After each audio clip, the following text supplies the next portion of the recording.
আসসালামু আলাইকুম প্রিয় দর্শক, আমি আজকে দুটো ঘটনার কথা উল্লেখ করব। দুটো ঘটনা আসলে দু ধরনের, কিন্তু দুটোর সঙ্গে একটা মিল আছে।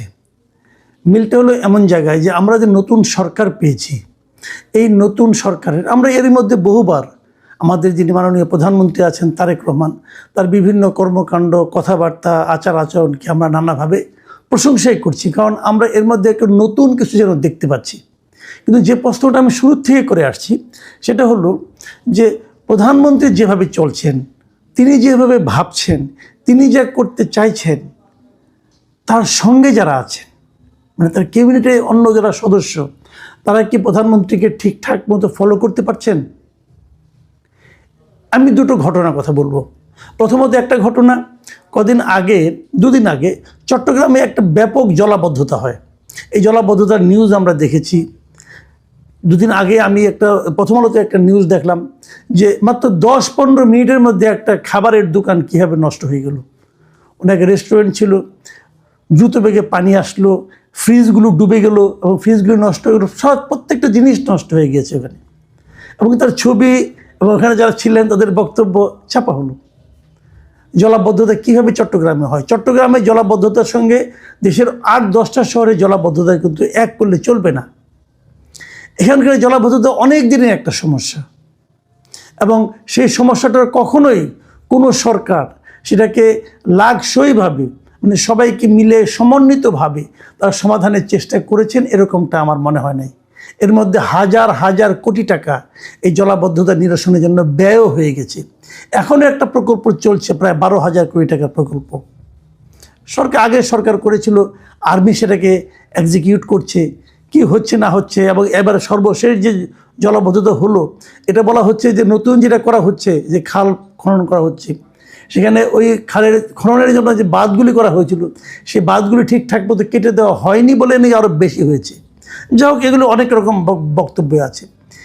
এসব ঘটনা যখন জানা গেল, তো জাতীয় সংসদে দাঁড়িয়ে আমাদের প্রধানমন্ত্রী নিজে চট্টগ্রামবাসীর কাছে দুঃখ প্রকাশ করলেন, বললেন যে আমার সরকার এটা পারেনি, এই জন্য আমি দুঃখিত। এবং তারপর তিনি স্থানীয় সরকার মন্ত্রণালয়ে যিনি প্রতিমন্ত্রী আছেন মীর শাহে আলম, তাকে পাঠালেন যে আপনি যে একটু দেখে আসুন সরেজমিনে কী অবস্থা, সমাধান কি করা যায়। এই ভদ্রলোক যে ওখানে কি করলেন, এই ভদ্রলোক যে বললেন যে ওইটা সব নাকি জলাবদ্ধতা যত খবর পাওয়া যাচ্ছে সব নাকি বানোয়াট খবর। তাহলে প্রধানমন্ত্রীর দুঃখ কি এই বানোয়াট তথ্যের উপর ভিত্তি করে? খেয়াল করুন, চট্টগ্রামের একাধিক এমপি বলেছেন জলাবদ্ধতা হচ্ছে, আর আমাদের স্থানীয় সরকার প্রতিমন্ত্রী বলছেন পুরো ঘটনায় নাকি বানোয়াট। উনি এমনও ইঙ্গিত করেছেন যে সমস্ত ছবি দেখানো হয়েছে সেটা নাকি আরও 2-3 বছর আগের ছবি। মানে একটা লোক যদি কতটা আমি কি বলবো, এটাকে গোয়ার টাইপের লোক হলে পরে, আত্মম্ভরি টাইপের লোক হলে পরে এই ধরনের কথা বলতে পারেন। তাবৎ মিডিয়ায় যে সমস্ত খবর ছাপা হলো সব ফালতু, সব বানোয়াট, প্রতিমন্ত্রী সাহেব একাই ঠিক। এবং উনি এসে আবার সেটা দম্ভের সাথে বললেন সংসদে যেগুলো সব বানোয়াট খবর। এবং ওখানে থাকাকালীন তিনি বললেন যে এটা তো আসলে জলাবদ্ধতা নয়, এটা জলজট, নতুন এক সংজ্ঞা দিয়ে আসলেন। ভাই, চট্টগ্রাম সম্পর্কে ধারণা না নিয়ে আপনি চট্টগ্রামে যাওয়াই ঠিক হয় নাই। দেশের অন্য অন্য শহরের জলাবদ্ধতা, অন্য অন্য এলাকার জলাবদ্ধতার সঙ্গে চট্টগ্রামের জলাবদ্ধতার একটা পার্থক্য আছে। এখানে এসে জোয়ারের পানিও যুক্ত হয়, কারণ পাশেই সমুদ্র, এবং জোয়ারের পানি যুক্ত হয় বলে ওটা কিন্তু দিনে দিনে আবার চলেও যায়। ধরেন আপনার 8-9 ঘন্টা 10 ঘন্টা থাকলো, এতেই কিন্তু যা ক্ষতি হবার হয়ে যায়, আবার পরের দিন আসে। এগুলো আপনাকে বুঝতে হবে। এতটুকু বোঝার ক্ষমতা না থাকা সত্ত্বেও আপনি ওখানে যে সমস্ত ঘটনা করেছেন, চট্টগ্রামের মানুষকে আসলে আপনি অপমান করেছেন। এই ব্যাপারে আপনার এই সমস্ত বক্তব্যের প্রেক্ষিতে চট্টগ্রামেরই কয়েকজন লোক আমি কিছু মন্তব্য পেলাম। একজন নগর পরিকল্পনাবিদ, আমি একটা দৈনিক সমকালে একটা রিপোর্ট দেখলাম, সেখানে নগর পরিকল্পনাবিদ প্রকৌশলী দেলোয়ার মজুমদারের ওনাকে অনেক কোট করেছেন পত্রিকাটা। এবং সেখানে এই নগর পরিকল্পনাবিদ বলেছেন, আমি কোট আনকোট পড়ে শোনাই, যে প্রতিমন্ত্রী মীর শাহে আলম আসলে চট্টগ্রামের মানুষকে অপমান করার জন্য এসেছেন। যেখানে প্রধানমন্ত্রী জলবদ্ধতার জন্য দুঃখ প্রকাশ করলেন, সেখানে প্রতিমন্ত্রী উল্টো কথা বললেন। তিনি তো চট্টগ্রামে মানুষের দুঃখ দুর্দশা নিয়ে উপহাস করলেন। ভাবুন একবার, সেখানে একটা অনুষ্ঠানে কথা বলার সময় মেয়র শাহাদাত যখন কথা বলতে চাইছিলেন, তখন প্রতিমন্ত্রী তাকে থামিয়ে দিলেন এবং তারপর সিডিএ চেয়ারম্যানের সঙ্গে নাকি তিনি দুর্ব্যবহার করেছেন। এগুলো আমরা এই রিপোর্টে পেলাম। এবং এই দেলোয়ার মজুমদার আরও বলেছেন প্রকৌশলী যে কারোর সঙ্গে দুর্ব্যবহার বা জলাবদ্ধতাকে অস্বীকার করলে তো সমস্যার সমাধান হবে না, সংকটটা কোথায় সেটা দেখতে হবে। 8 বছরেও কেন সিডিএর মেগা জলবদ্ধতা প্রকল্প শেষ হলো না, সেসব দেখা দরকার। এখন প্রতিমন্ত্রী সেসব না করে জলাবদ্ধতার নতুন সংজ্ঞা দিলে তো হবে না। তিনি বলতে পারতেন সরকার মাত্র এসেছে, কেন জলাবদ্ধতা হচ্ছে সেটা খতিয়ে দেখা হবে, জলাবদ্ধতা হয়নি এই মিথ্যা কথা বলার কি দরকার ছিল। তার মানে এই যে মীর শাহ আলম সাহেব উনি এখানে গেলেন, প্রতিমন্ত্রী যে সমস্ত কথাবার্তা বললেন, যা আচরণ করলেন, তাতে কিন্তু উনি বলতে গেলে চট্টগ্রামে মানুষকে অপমান করেছেন, চট্টগ্রামে মানুষের কাছে সরকারের ভাবমূর্তি নষ্ট করেছেন এবং এবং প্রধানমন্ত্রীর যে বক্তব্য সেটাকে পর্যন্ত উনি অবহেলা করেছেন। কেন? ওনার এই সমস্ত কথাবার্তার মাধ্যমে, এগুলো তো আসলে অজ্ঞতা এবং মূর্খতার কারণে হয়েছে। এই কথাবার্তার মাধ্যমে সরকারের ভাবমূর্তি কি চট্টগ্রামে উজ্জ্বল হলো? দেশের কোথাও হলো? উনি নিজেকে কি মনে করেন? উনি মহাজ্ঞানী। দেখুন, এটা নিয়ে সোশ্যাল মিডিয়ায় কিছু বক্তব্য হয়েছে। আমি দুটো মন্তব্য আপনাদেরকে পড়ে শোনাবো।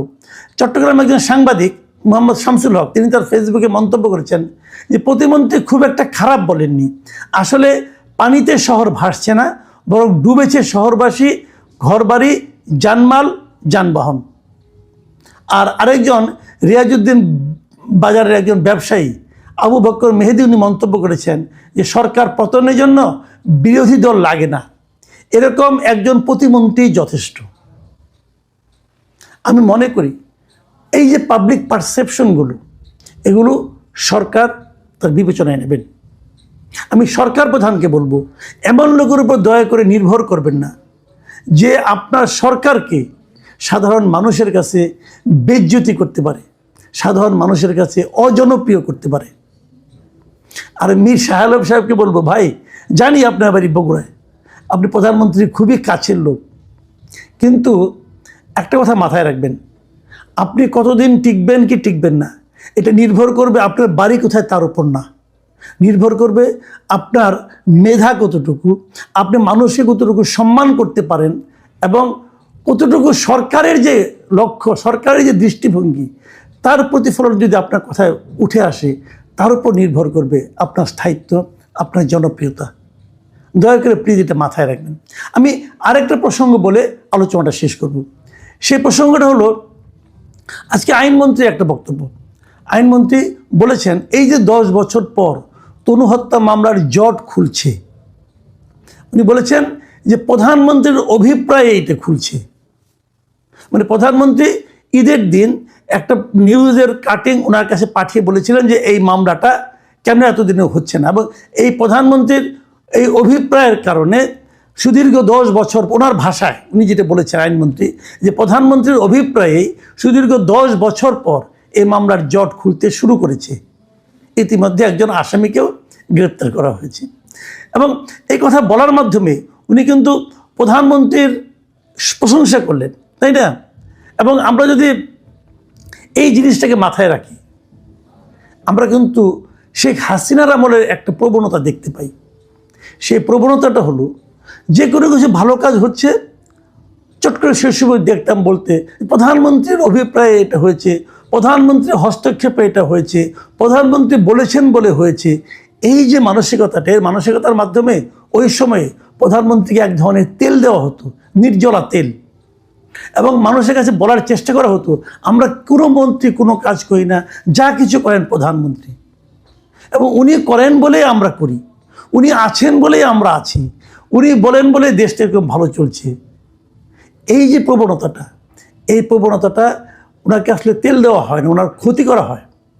দেখুন আরেকটা মামলা, যেমন আমি একটা কথা বলি, আমাদের প্রফেশনে একটা মামলা আছে, যে আমাদের সাগর রুনিকে হত্যা করা হয়েছে, সেটা তো আজকে 1 দশকের 1 যুগেরও বেশি সময় হয়ে গেল। এখন আমরা কি বলবো এটার মধ্যে প্রধানমন্ত্রী হাত দেন? যদি এই মামলার মীমাংসা না হয় তাহলে আমরা কি বলবো প্রধানমন্ত্রী হাত দেন নাই বলে, প্রধানমন্ত্রী অভিপ্রায় ব্যক্ত করেননি বলে এই মামলার সমাধান হয়নি? এটা আমরা বলবো? প্রধানমন্ত্রী যখন অন্য কোনো মন্ত্রণালয়ের একটা বিষয়ে অভিপ্রায় ব্যক্ত করেন তখন বুঝতে হবে প্রধানমন্ত্রী আসলে ওই মন্ত্রণালয়ের কর্মপদ্ধতির ব্যাপারে অসন্তোষ প্রকাশ করলেন। প্রধানমন্ত্রীর অভিপ্রায়ের কথা আমরা জানবো কেন? আমাদের জানার তো কোনো প্রয়োজন নাই।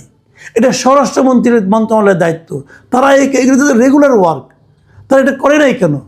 প্রধানমন্ত্রী বলবে তারপরে কাজ হবে। এক প্রধানমন্ত্রীকে দিয়ে কত কাজ করাবেন ভাই? কত কাজ করাবেন আপনারা? নিজেরা পারেন না, কিছু একটা হলে প্রধানমন্ত্রী চেয়েছেন, আপনি প্রধানমন্ত্রীকে তেল দিলেন নাকি ওনাকে ডুবানোর চেষ্টা করছেন? এত স্তুতি ভালো না। প্রধানমন্ত্রী কি পারেন কি পারেন না সেটা আমরা দেখেছি। উনি কি করতে চান, কীভাবে সরাসরি বলতে চান, কীভাবে আকার ইঙ্গিতে বলতে চান, সেগুলো বোঝার মতো সক্ষমতা অথবা মানসিকতা আপনাদের নেই বলে এই দুরবস্থা।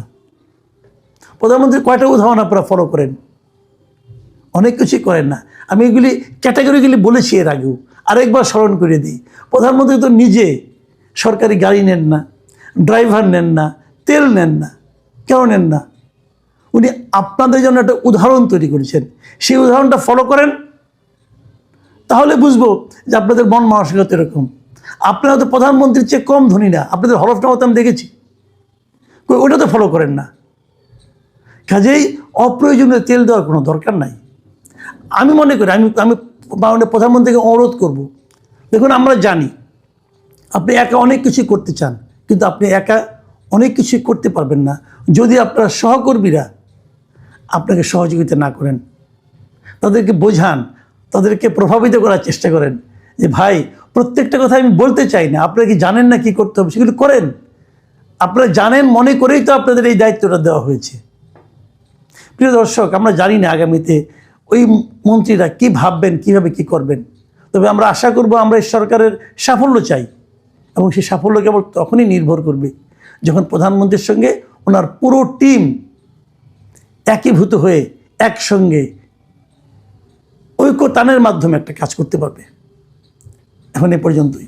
আল্লাহ হাফেজ।